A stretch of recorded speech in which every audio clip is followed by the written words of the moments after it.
बऱ्याच लोकांनी असे कमेंट केले आपल्या पहिल्या पॉडकास्टला की जसं त्यावर आपण लिहिलेलं होतं की सोल कनेक्शन असतं किंवा तुम्ही सोल कनेक्ट करता म्हणजे तुमच्याकडे सिद्धी आहेत की तुम्हाला हवं तेव्हा मला या व्यक्तीला वाटलं की मी त्याच्याशी बोलू शकते, जी व्यक्ती या पृथ्वीवर नाहीये.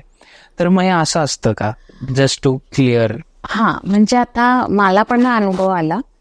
ऍक्च्युली जेव्हा लोक मला अप्रोच करतात तेव्हा लोक मला विचारतात की मॅडम माझे आई गेले, माझे वडील गेले, तर मला कनेक्ट करता येईल का? तर आकाशिक म्हणजे सोल कनेक्शन नाहीये, it is a part of Akashic. आणि ते पण त्यावेळेला होतं जर तुमच्या लव्ड वन्सला तुम्हाला काही मेसेज द्यायचा असेल तर. त्याला टोटली वेगळं म्हणतात, त्याला मीडियमशिप म्हणतात की वेरिन ती लोक फक्त सोलशी बोलतात.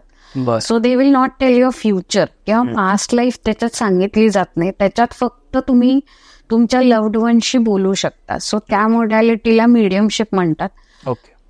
पण आकाशिक अशी विद्या आहे की जेव्हा एखादा क्लायंट येऊन बसतो आणि त्याला जर प्रॉब्लेम सॉल्व्ह करायचे असतील आणि ते प्रॉब्लेम समजा त्याच्या लव्ड वन्सनी जर त्याला ऑथेंटिसिटी दिली की तू हे कर, तर तो जर क्लायंट करणार असेल तर मग त्या केसमध्ये ते सोल्स कनेक्ट होतात. पण अर्थात मी नुसतं सोलशी बोलत नाही, it is a part of Akashic.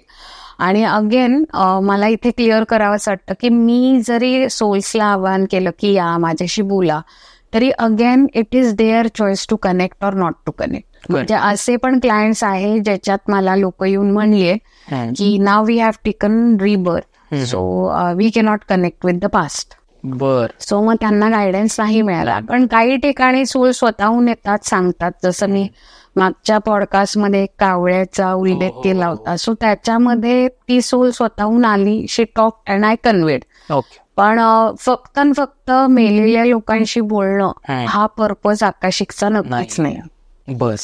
आणि जे सिद्धी लोक म्हणतात की तुमच्याकडे सिद्धी आहे का? तर सिद्धी तर आहे म्हणजे मी म्हणेन, कारण काय मी स्वामींशी बोललेली आहे. आणि म्हणजे एक क्लायंट आली, शी वॉज 70+ आणि त्या बसल्या माझ्या समोर आणि त्या म्हणल्या की दर्शिका मी तुला काही सांगणार नाहीये, तुला फक्त परवानगी देते, रेकॉर्ड्स ओपन कर. आणि मी रेकॉर्ड्स ओपन केला आणि टू माय शॉक स्वामी बसलेले तिकडे. सो मला पण गूजबम्स आले आणि मी म्हणलं की अरे, मग ते म्हणले घाबरू नको, ती माझी खूप मोठी भक्त आहे, तर मी तिला गाईड करण्यासाठी आलोय. आणि तो माझ्या लाईफ मधला खूप पहिला एक्सपिरियन्स होता, सो माझ्या डोक्यात राहिलाय तो. आणि मला पण तिथे कुठेतरी आनंद झाला की मी स्वामींना बघू शकले, त्यांच्याशी बोलू शकले. सो स्वामींनी सांगणं सुरू केलं की ती जे प्रश्न घेऊन आलीये त्याच्यामध्ये मोस्टली तिच्या हजबंडचे प्रश्न आहेत आणि तिचा नवरा मला बिलीव्हच करत नाही, म्हणजे माझ्यात तो फेथच ठेवत नाही, तर मी कसं तिला मदत करू. आणि म्हणे तू तिला विचार की तिने जेव्हा जेव्हा हाक मारलीये तेव्हा मी उत्तरं दिली नाहीयेत का. तर माझं असं झालं की आता हे डायरेक्टली कसं सांगणार, त्यांनी काहीच बॅकग्राऊंड दिली नाही, काही नाही.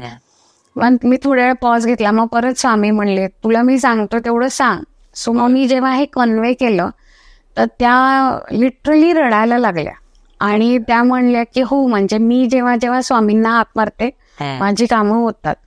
पण तुम्ही म्हणताय ते बरोबर आहे की आज मी माझ्या मिस्टरांसाठी चालली आहे आणि ते बिलकुल स्वामी भक्त नाहीयेत.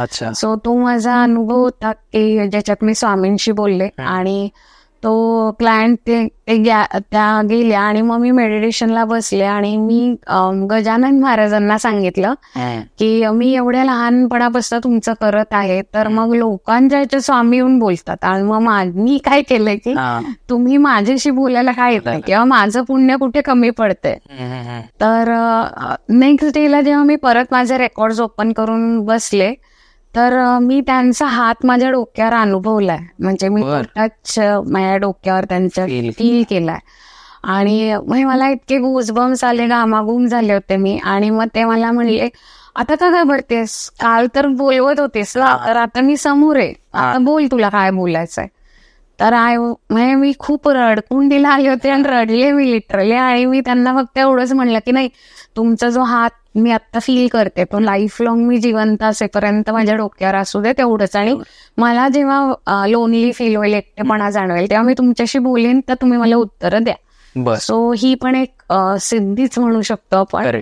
आणि तिसरा एक अनुभव असा आला की मी एक कोर्स केलाय ओंकारा विथ हलीम, ज्याच्यात आपण बगलामुखी देवी आणि महाकालीला इवोक करतो, म्हणजे त्यांना प्रार्थना करतो, त्यांच्या शक्तींना आपण हे करतो.